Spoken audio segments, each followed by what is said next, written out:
I want to run through everything that he did before making his way to the home. He actually, in his work truck, tried honking his horn a number of times.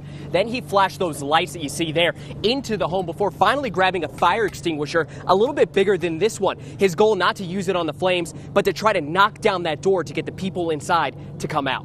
Kim, these guys don't care what time of the year it is, Christmas or even after the holidays. They'll walk right up, they'll take your stuff, and they'll even do it with the cameras rolling. And I'll show you right now that saltwater runoff kind of rushing over the road right now. And you're only seeing maybe about a half an inch to maybe an inch in some spots. If you look at my feet right here.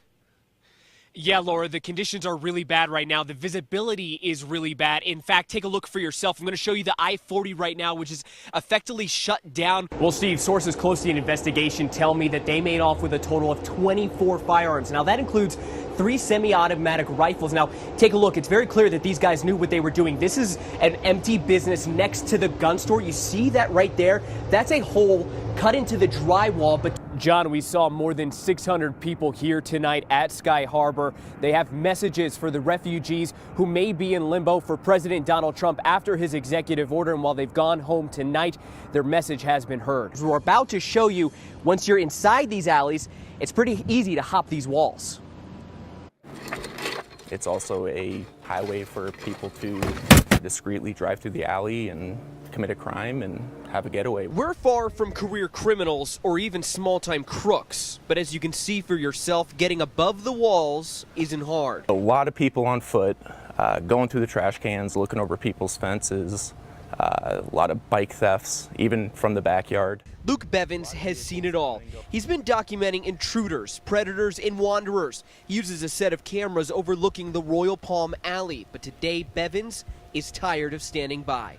We have been working with City Council, Councilwoman Stark, with a gate program for over a year now to gate off the alleys, to move the trash can from the back to the front. It would effectively shut the alleys down. For Bevins, the breaking point came last September. A man was caught on his security cameras hopping a neighbor's wall and exposing himself to 2 young girls. If it makes the neighborhood safer, it's a no-brainer for me. A month later, this man, Tom Randall, made the proposition to the city of Phoenix, and a test run is up for approval this week. However, not all neighbors are on board with losing the alleys. No, I really don't, but there are areas in Phoenix now that don't have alleys. They have the same crime rate. We've seen issues with alleys pop up in the valley before. In Chandler last August, burglars were using them to hide their getaway cars. In fact, the city of Mesa just recently fenced in 70 of the 80 miles of alleys in its city. Now, the vote on the pilot program is going to be tomorrow, and if it does pass, it would only last a year, so it's unclear how this will affect the 878 linear miles of alleys within Phoenix. We're waiting on those answers, and we'll be sure to ask those questions again tomorrow. Reporting live in Phoenix, Chris Gros, ABC 15, Arizona. Yes, Steve, this is the indictment that we got our hands on today. It shows that both Logan Clark and Dayton Jensen are facing charges of sexual assault and sexual exploitation of a minor, and as you mentioned, they're being tried as adults. But what's really unsettling about this story and the developments today are the two's ages. Clark is just 15 and Jensen is 14. A routine trip to Holbrook will likely forever change the lives of 3 young men. Dayton Jensen and Logan Clark are accused of sexually assaulting a wrestling teammate. 2 police reports uncovered by ABC 15 show the pair pinned down a teammate who wouldn't go to sleep. They're accused of then using a toothbrush to sexually penetrate the boy at least 3 times and even videotaped the incident. It's not a joke. It's sexual assault, it's sodomy, it's just not cool. We spoke with the grandmother of the victim months after the attack. She said her grandson watched as the video was passed around on the bus trip back to Glendale and that he faced taunts of toothbrush back at school. Deer Valley Unified School District maintains the team's coaches were unaware of the attack at the time. Who does it, first of all, and where were the adults?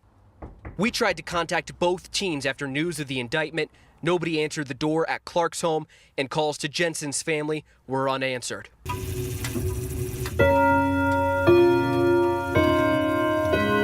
We are enjoying it now because every little thing will trigger a memory.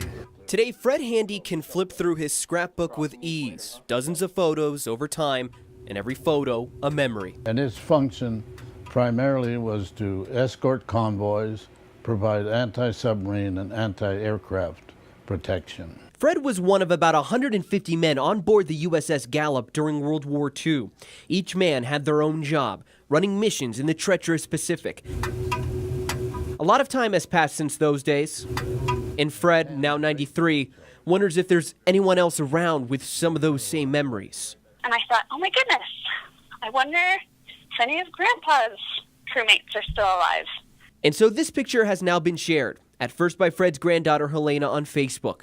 It's simple, Fred and his ship's name, hoping that he'll find someone out there from his home in Tempe, and then a chance for reconnection. I was probably one of the youngest on the ship at the time. He's got so many stories to tell. Fred has a lot of stories for his crewmen if they're out there. He's a proud dad, grandpa, and great-grandpa, and it's been since... Probably about 1948 or 49. Well, since he's seen any of those men. Now Fred is hoping this will reunite them. Reporting in Tempe, Gros, ABC 15, Arizona.